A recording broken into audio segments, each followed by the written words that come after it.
The courtroom was buzzing full of lawyers, powerful people in suits, and spectators whispering in judgment.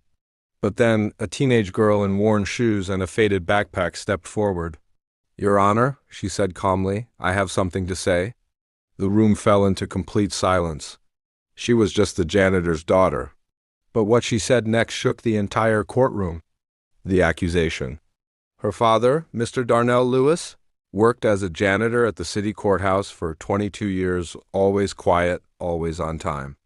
But one morning he was accused of stealing a judge's watch.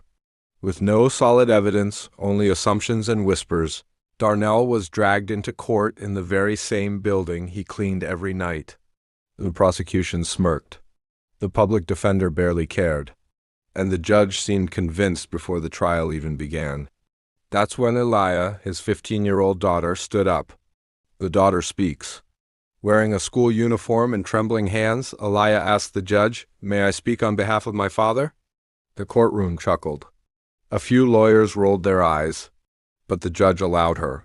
She took out a cheap USB drive, plugged it into the monitor, and said, "This video shows the truth." What played next stunned everyone.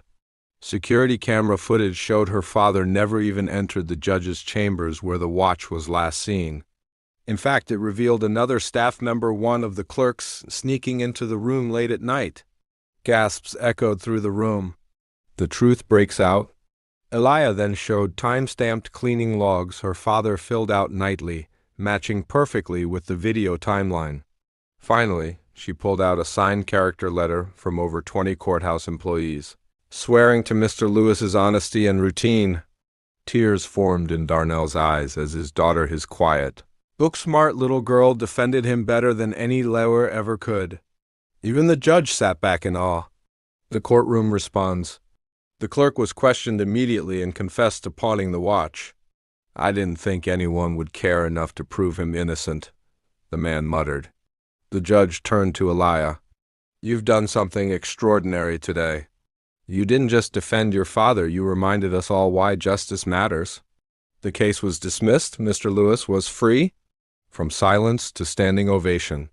As they walked out, the same crowd that had once laughed at Elia stood and applauded. A reporter asked her, "How did you know what to do?" She smiled shyly and said, "My dad always told me, don't let people decide your worth just because of where you mop. Prove them wrong." That day, the janitor's daughter didn't just silence the courtroom, she taught it a lesson it would never forget.